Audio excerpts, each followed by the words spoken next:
Bonjour, dans cette vidéo on voit comment mettre une IP fixe à une machine OpenSUSE. Alors je vous dirais bien que c'est différent des autres Linux, mais je ne peux même pas. C'est exactement la même chose.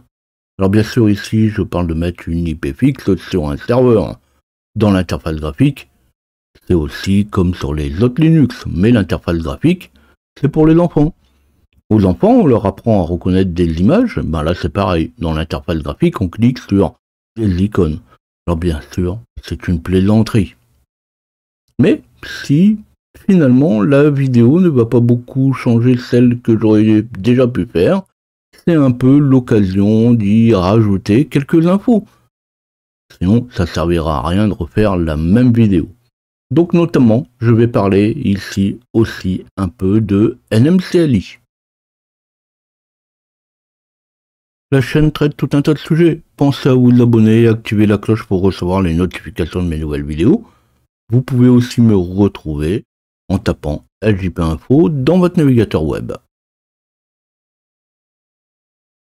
Je ne vais pas traîner trop longtemps autour du pot. Ceux qui ont déjà vu ma vidéo là-dessus savent déjà comment faire.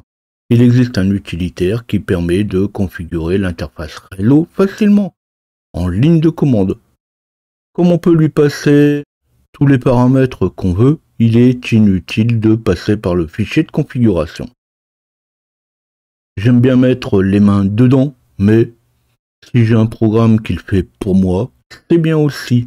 Donc je vais lancer le programme NMTUI. On va dans Edit et on peut alors modifier l'adresse comme on veut. Alors je vais pas refaire la vidéo là-dessus, c'est pareil. Vous pouvez aller voir ma vidéo que j'avais créée sur un autre système. C'est strictement identique. C'est identique pour tous les Linux. NMTUI est même installé par défaut sur presque tous les systèmes.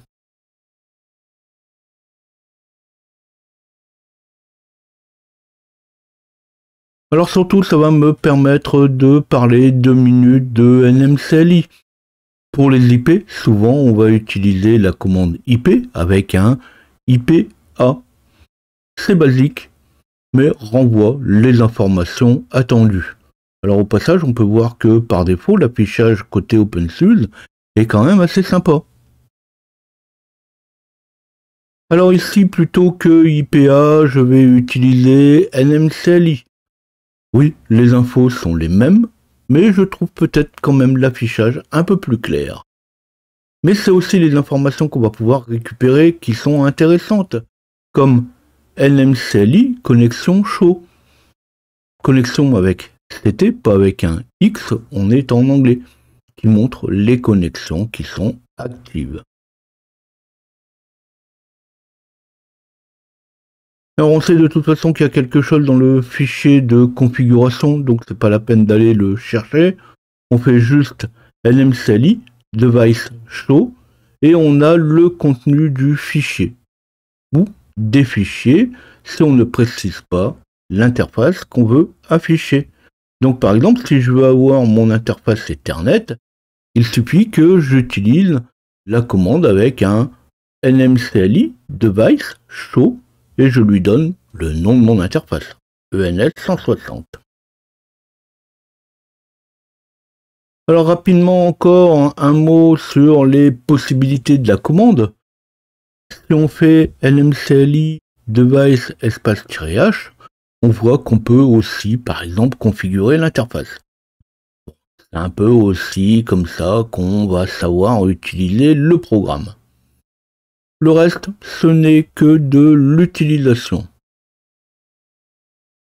Alors pour ceux qui pensaient que configurer le réseau sur OpenSUSE c'était différent d'un autre Linux, je suis désolé de vous avoir dit que vous pouviez aller voir ça sur n'importe quel autre système.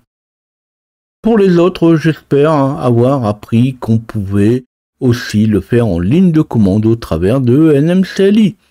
Dans ce cas, vous n'oubliez pas de liker. Même si en définitive, c'est comme pour les autres systèmes, je parle souvent d'un peu tous les systèmes. On va voir dans une prochaine vidéo, OpenSUSE, en tant que pôle de travail, c'est quand même C'est sympa. Alors il se peut donc que vous ne soyez donc qu'utilisateur d'OpenSUSE. Dans ce cas, peut-être que vous aurez des questions. N'hésitez pas à les poser ci-dessous. Si vous avez des remarques ou des suggestions, eh bien c'est au même endroit. Alors bien sûr, sans surprise, on se revoit bientôt.